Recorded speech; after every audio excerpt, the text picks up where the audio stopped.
the occupied territories what I call a matrix of control. In other words, from Israel's point of view, this will permanently be a part of Israel. This is not the West Bank. It's Judea and Samaria. It's an integral, it's even the heart of the land of Israel.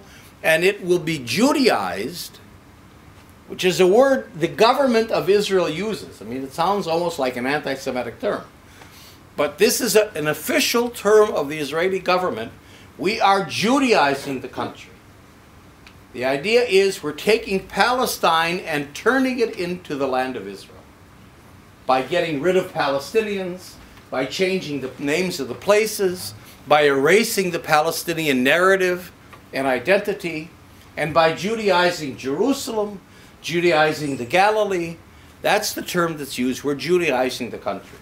So that if, in fact, Israel has a permanent claim over the West Bank and Jerusalem, East Jerusalem, where the old city is, that in international law is considered occupied territory.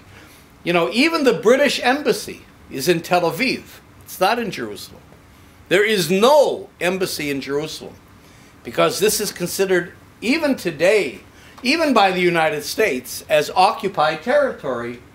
East Jerusalem has nevertheless been annexed by Israel.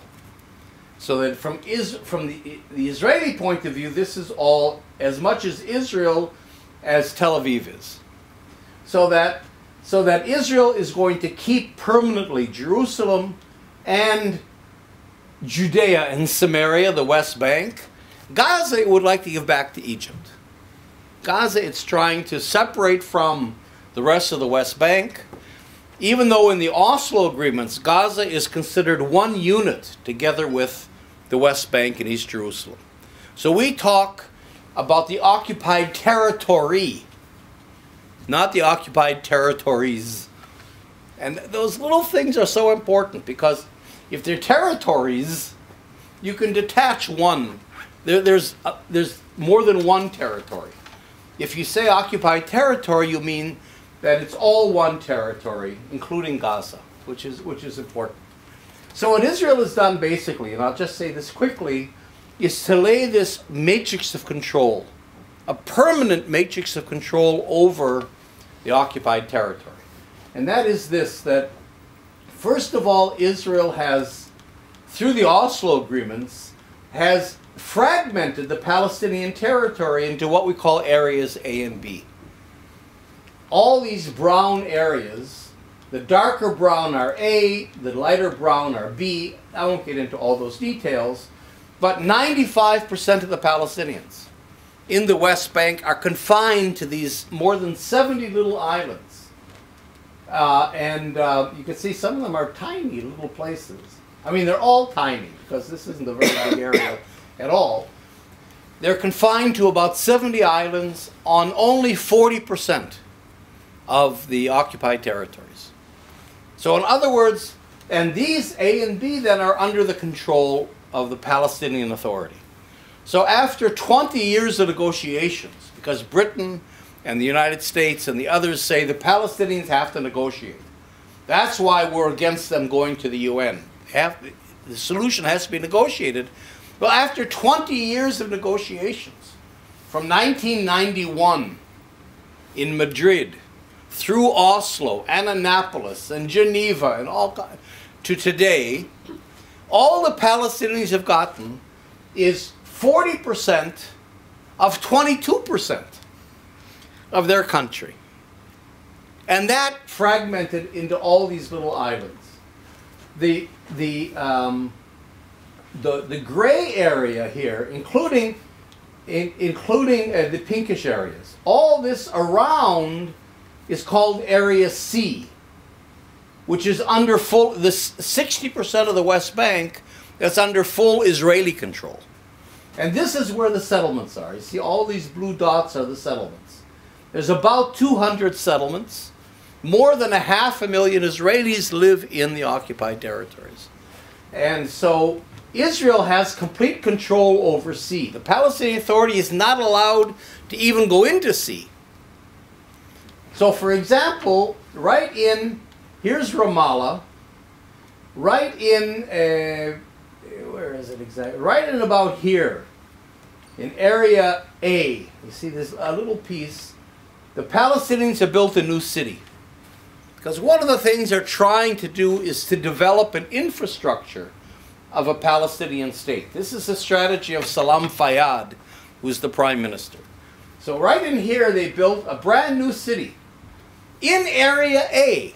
In other words, not taking any land from area C or from Israel or from settlements. A city within the parameters that Israel has set, but you can't get there because the only way to get there is through area C. And Israel won't allow them to build a road through area C to get to the, so this whole city is there. It's a brand new city, and it can't be populated because Israel won't give access through area C to the Palestinians.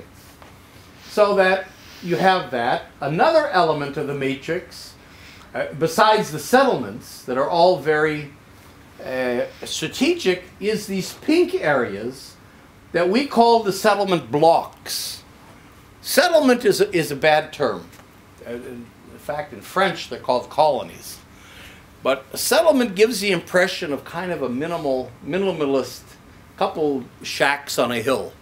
But in fact, these settlement cities within these reddish areas, some of these settlements are 50, 60, 70,000 people. They're really satellite cities. So they're not going to be removed. So Israel says, we're going to keep for sure these reddish areas. 7 settlement blocks. They're not going to be negotiated, including what we call Greater Jerusalem. You have that. And then in order to really create facts on the ground that prejudice negotiations, Israel has also built this whole matrix of Israeli-only highways. About 29 major highways that then connect the settlement blocks and the settlements into Israel proper. With a big highway through Israel, Highway 6, the Trans-Israel Highway, that's intended to move the Israeli population from the coast closer to the West Bank and to connect these settlement blocks to the main population areas in Jerusalem. So the whole country has been reconfigured in a way that it's impossible to detach any coherent territory that would become a Palestinian state. And finally, the final piece of this matrix of control is the wall.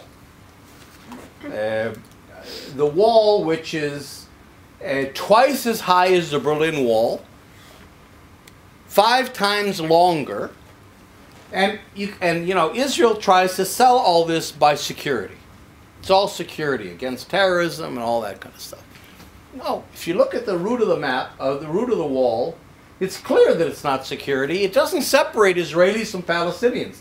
If it had been built on the border between Israel and the West Bank, all right, you might make a security argument, but it isn't. The logic is it hugs areas A and B, like this, in order to create a Palestinian, what we call a canton. So any future Palestinian state, if there will be a Palestinian state, and that Israel has not agreed on, but if there will be cantonized.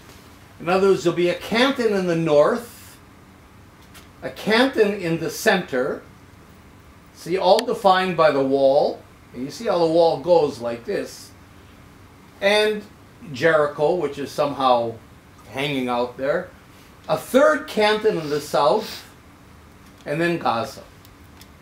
It would obviously be what we would call a Bantustan, a non-viable series of little islands, maybe a little bit bigger than areas A and B, but basically islands or cantons, all surrounded by settlements and Israel in area C and the settlement blocks.